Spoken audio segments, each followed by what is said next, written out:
अपने सबके मिथिला संस्कार पर स्वागत करै छी। तेसर दिन के कथा जे पृथ्वी के जन्म समुद्र मंथन। जब तक समुद्र आ पृथ्वी जखन जमि गेलखिन हँ तऽ समुद्र में कोन कोन वस्तु सब छै, की छै वो तो निकालऽ पड़लै ने। भागवतो में ही समुद्र मंथन के कथा देने छै तो वो तो निकालऽ पड़लै। आब कोन उपाय हैत? सब नेविसारण्य में देवता सब बैसलखिन हँ, ब्रह्मा विष्णु महेश सब बैसलखिन हँ। आब समुद्र मथात की निकलत नहीं निकलत तकर तऽ उपाय करऽ पड़लै ने। पृथ्वी जखन जमि गेलखिन तऽ मनुष्य के कल्याण कोना हैत, हुनकर जन्म कोना हैत से तऽ करऽ पड़लै ने। तऽ जखन सब देवता बैसलखिन हँ तऽ कहलखिन हँ कि जे पृथ्वी समुद्र मंथन के लेल अहाँके मंदराचल पर्वत के आमंत्रित केलखिन हँ। बासुकी नाग के डोरी बनावऽ लेल कहलखिन हँ। मंदराचल पर्वत पर सब गेलखिन हँ, सब कहलखिन हँ तऽ तैयार भऽ गेलखिन हँ। कहलखिन हमर सौभाग्य ये जे हम देवता लोक के काज एबनि। और बासुकी नाग कहलखिन हँ जे ठीक छै, हमरा सौभाग्य ये जे अपने सबके हम डोरी बनब। लेकिन कते कष्ट भेलनि होत हुनका धक खींचने होथिन तऽ बिना कष्ट के किछु नहीं होइ छै। ई जे अहाँ सबके 1.5 महीना के पाबनि अइ तऽ बिना तपस्या के किछु नहीं होइ छै, बिना धन के धर्म नहीं होइ छै, बिना तपस्या के अहाँ किछु नहीं पाबि सकै छी। ई अहाँ के 1.5 मास के अनुष्ठान अइ। कते लोग कहै छै हम करबे नहीं करबै, एहि बेर किया डेराइ छी? एहि बेर सौभाग्यशाली लोक करै छै व्रत के, कोना कहै छी नहीं करब? दोसर बेर कोनो ई व्रत हेतै। खेल बुझने छियै अहाँ सब, खेल एकरा नहीं बुझू। ई व्रत छै, व्रत के नियम निष्ठा से करू। तऽ की केलखिन हँ, जखन बासुकी नाग समुद्र मंथन के लेल डोरी बनल तैयार भऽ गेलखिन हँ, मंदराचल पर्वत तैयार भऽ गेलखिन हँ जे हम ओइसँ मथायब। आब सब देवता सब कहलखिन हँ जे मंदराचल पर्वत के समुद्र में खसायब तऽ डूबिए जेतै, ओकरा लेल तऽ किछु करऽ पड़लै। देखियौ एतेक कष्ट भगवान सब सहै छथिन आदमी के कल्याण के लेल, मनुष्य के कल्याण के लेल।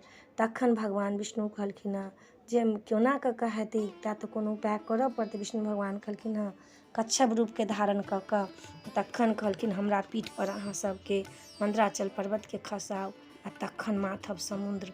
ओहू में जे आब देवता और दानव मिल कऽ मथतै, ओना मथऽ वाला नहीं छै तऽ दानव सब तैयार नहीं होइ छथिन। कहै छथिन नहीं हम नहीं तैयार हूँ, देवता हमरा सबके संग अनर्थ कऽ लिअ, काज करवा लैया। ये तऽ वास्तविकता छै, काज करवा लै छै लोक। अहू दुनिया में छै छोट लोक से लोक काज करवा लै छै, काज लेल भऽ जाइ छै तऽ ओकरा फेंक दै छै। जेना आम के गुठली के फेंकै छै तेना लोक फेंक दै छै, दूध में से माछी निकालि कऽ फेंकै छै तहिना लोक फेंक दै छै। अहू दुनिया में बड़का लोक सब जे छै से बुद्धिमान सब जे छै से निबुद्धि सबसे काज करवा कऽ ओकरा सबके लोक छोड़ि दै छै।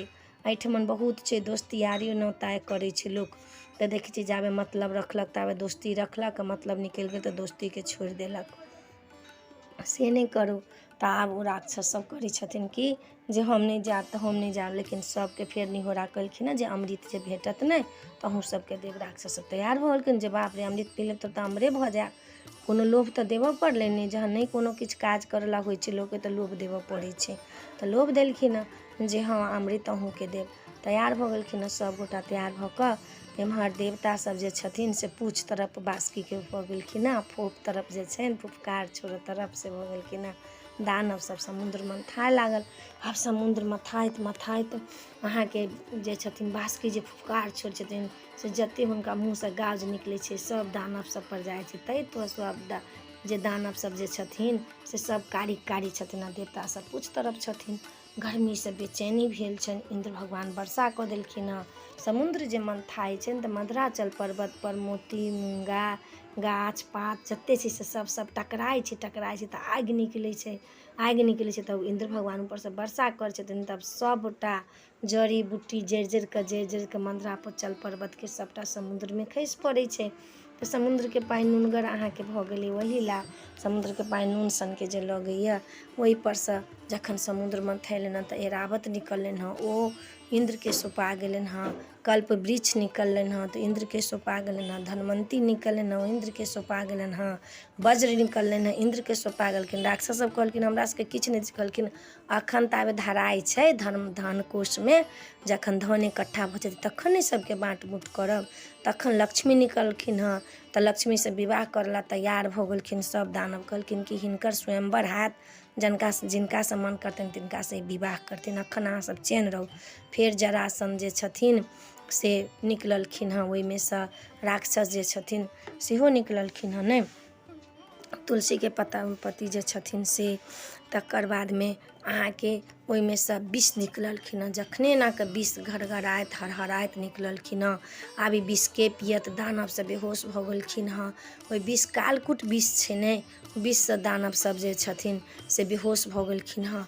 फेर विष्णु भगवान देखलखिन हँ, सबके होशमे लेलखिन हँ। आब ई विषके पियत गड़गड़ गड़गड़ गड़गड़ गड़गड़ समुद्र गड़गड़ाइ छै विषके पान करत। फेर महादेवके कहऽ गेलखिन हँ। महादेव की केलखिन हँ, मनुष्यके कल्याणके लेल सबटा विषके धारण कऽ लेलखिन हँ। जखने विष पीलखिन हँ कि महादेव धरती पर धड़ामसँ खसि पड़लखिन हँ, बेहोश भऽ गेलखिन हँ। आ माता सती चिचिया लगलखिन हँ, सब देवताके बजेलखिन हँ। तऽ जते विषाला छै जीव जन्तु सब, हुनका सबके आधा आधा कनिक कनिक विष बाँटि देलखिन हँ। चुट्टीमे, पिपरीमे, साँपमे, गुज्जरमे, बिढ़नीमे, पिचोहियामे, बेङ्गमे, जतेक छै छुछुन्नरमे, सबमे कनि कनि विष बाँटि देलखिन हँ। हुनका शरीरसँ विष निकलवा कऽ माता सती कण्ठमे लाबि कऽ हुनका विषके धऽ देलखिन हँ। ओहि दिनसँ हुनकर नीलकण्ठ नाम पड़ि गेलनि हँ। आवाज जे छनि से हुनकर भारी भऽ गेलनि हँ। नीलकण्ठ नाम हुनकर पड़ि गेलनि हँ। आ विषपान तऽ कऽ लेलखिन हँ। आब जतेक नीक चीज निकलनि हँ से सभटा लऽ गेलखिन हँ। आब कोनो पाहत, आब अमृतके आब भेल बात। आबके धनवन्ती सेहो निकललखिन हँ जे धन इन्द्रके लेल। आब सब दानव से छथिन से एकदमसँ छथिन हाहाकार मचेने जे हमरा सबके किछु नहि। कहलखिन धन कोषमे रहलै, धन कोषमे सँ अहूँ सबके भेटत। की केलखिन, आब अमृतके घड़ा निकललैए तऽ दानव जे छथिन जलन्धर निकलल छथिन। से लक्ष्मीके भाय छनि जलन्धर, जे विष्णु जे छथिन हुनका से मारलखिन हँ शंकर जी। जलन्धरके रहनि वरदान शंकर जी मारलखिन हँ। और तुलसीसँ हुनका विवाह भेलनि जलन्धरके, जे हुनकर नाम वृन्दा पड़ल छनि। बादमे वृन्दा रहथिन, वृन्दा पड़लनि और हुनकेसँ विवाह जलन्धरके भेल। आब जलन्धर जे छथिन से अमृतके घड़ा लऽ लेलखिन हँ। आब केकरो देबे नहि करै छथिन, कहै छथिन सब दानव सब हम पीब लेब। आब की केलखिन हँ, कृष्ण भगवान मोहिनीके रूप धारण कऽ कऽ आ हुनकासँ लऽ लेलखिन हँ। कहलखिन हम सबके पिया देब। स्त्री मोहमे सब दानव सब जे छै से फँसि गेलैए। आब जतेक अमृत छलनि हँ से सब एक पैंतमे राक्षसके बैसा देलखिन हँ, एक पैंतमे देवता सबके देने जाइ छथिन अमृत। आ दानवके हँसि कऽ मुँह चमका कऽ कृष्ण भगवान मोहिनीके रूप धारण कऽ कऽ सुन्दर देखा कऽ सब खुशी छै जे हमरो सबके देत। सब अमृत जखन बटा गेलैए तऽ राहु छथिन से कहलखिन हँ कि जे बाप रे, तऽ बुझाइए एम्हर सब। तऽ की केलखिन, हुनका रहनि रूप बदलऽके, रूप बदलि के गेलखिन हँ ओहिठाम अमृत पी लेलखिन हँ। चंद्र आ सूर्य देख लेलखिन हँ, कहलखिन बाप रे बाप, ई तऽ राहु छै, राक्षस राहु छै। की केलखिन हँ, कृष्ण भगवानके कहलखिन हँ जे राहु तऽ अमृत पी लेत। जब तक हुनकर अन्दर जैतनि अमृत जीवित भऽ जैतथिन, की केलखिन, सुदर्शन चक्रसँ हुनकर गर्दन काटि देलखिन हँ। दू भागमे बँटि गेलखिन हँ, सिर एक तरफ आ धड़ एक तरफ। आब ओ तऽ बाप देखलखिन हँ, कहलखिन हँ कि देखू ई बड़का अनर्थ कऽ देलक राक्षस सब। ओकर मारा मारी पिटा पिटौल करऽ लगलखिन, ओहिठाम युद्ध होबऽ लगलैए। राहु जे छथिन से राहु एकटा भऽ गेलखिन, एकटा केतु भऽ गेलखिन हँ। हुनके दू भाग भऽ गेलै, मरलनि तऽ नहि, कि अमृत पान रहथिन कऽ लेने, ओहे दू भाग भऽ गेल छथिन। जकरा तरफ धड़ एक तरफ छनि, एक तरफ मुण्ड छनि। ओहे ने कहै छै राहु केतु ग्रह लागि गेलौ। राहु केतु छै, उहे राहु केतु भऽ गेलनि, आधा हुनकर धड़ आधा तरफ मुण्ड। जखन जखन देखै छी अहाँके पूर्णमासीके चन्द्रमाके सटाकसँ गिर जाइ छथिन, हुनका एखनो तक लागल छनि दुश्मनी। आ अमावस्याके सूर्यके गिर जाइ छथिन राहु केतु। इहे जे ग्रहण लगै छनि, जे ग्रहण हुनका कहैत रहै छै छू देबौ तोरा खा जेबौ, तोरा खा जेबौ। तऽ ओ एकदमसँ निवृत्त भेल जाइ छथिन, पूरा अन्हार भऽ जाइ छै, खा जेबौ कहि कऽ। तऽ ओ राहु केतु ककरो नहि छोड़लखिन हँ, कृष्णोके नहि छोड़लखिन हँ, रामोके अवतारमे नहि छोड़लखिन हँ, जे पत्नीके सुख हुनका सबके नहि भेटल छनि। तऽ ताहि दुआरे राहु केतु जे छथिन से अलग अलग छथिन, एकेटाके अलग अलग छथिन। आ तखन समुद्र मन्थनमे भेलै आब युद्ध, घनघोर युद्ध भेलैए। देवता सब कहलखिन जे अमृत जे ईसब पीब लेत, ओना तऽ देखै छी सबसँ बलिष्ठ अइ। देवता सबके कतेक बेर मारि कऽ सबटा इन्द्रके राज छीन लै छै, स्वर्गपर राज करऽ लगै छै। जखन अमृत पीब लेतै तऽ कोन उपाय हेतै। सब देवता सबके केलखिन हँ जे युद्ध भेलैए, घनघोर युद्ध भेलैए राक्षस सबके हरा कऽ। तखन देवता सब एक तरफ भऽ गेलखिन हँ, तऽ समुद्र अहिना मथायल चीज सब निकलल, सबमे सँ सब चीज। फेर लक्ष्मीके स्वयंवर भेलनि हँ, ओहोमे की केलखिन हँ, विष्णु भगवान रूप बदलि कऽ गेलखिन हँ। लक्ष्मी हुनके पसन्द कऽ कऽ विवाह कऽ कऽ चलि गेलखिन हँ। ओहू ला देवता दानव सब हल्ला करऽ लगलखिन जे हमरा सबके हाथ किछु नहि आयल। हमरा सबसँ काज करवा लेलक, किछु नहि आयल।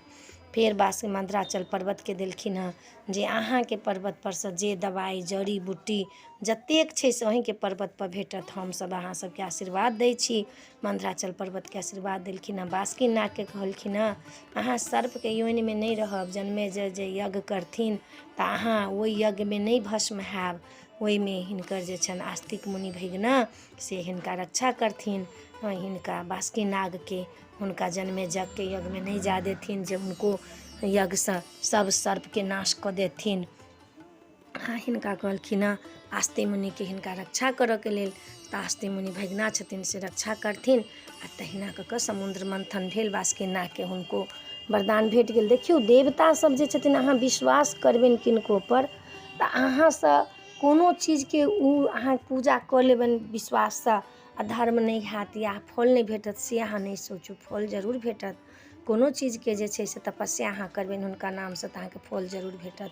तऽ समुद्र मंथनके कथा अहाँसब नहियो जे पाबनि करै छी सेहो जे सुनब तऽ अहाँके कल्प वृक्ष जकाँ सब चीज प्राप्ति हैत। समुद्र मंथनके कथा बड्ड नियम निष्ठासँ लोक सुनै छै, सुनै छै तऽ सबके धर्म होइ छै, सब देवताके आशीर्वाद भेटै छै। तऽ एहि वीडियोमे इएह छलै। अपने सबके समुद्र मंथनके कथा नीक लागत तऽ चैनल सब्सक्राइब करब, लाइक करब, कहऽके नहि बिसरब। जय मिथिला, जय माता जी, जय मिथिला, जय माता जी, जय पबनैतिन। अहाँ सब नीकसँ पाबनि करू। हमर सबके अहाँ सबके कहै छी जे शुभकामना अइ सब गोटाके नीकसँ पाबनि करू आ एकरा भङ्गठायब नहि पाबनिके। ई नहि सोचब जे एहिबेर हम नहि करब, ई बात गलत अइ, नहि सोचब अहाँ सब, ठीक छै। अहाँ सब जरूर लाइक करब। जय मिथिला, जय माता।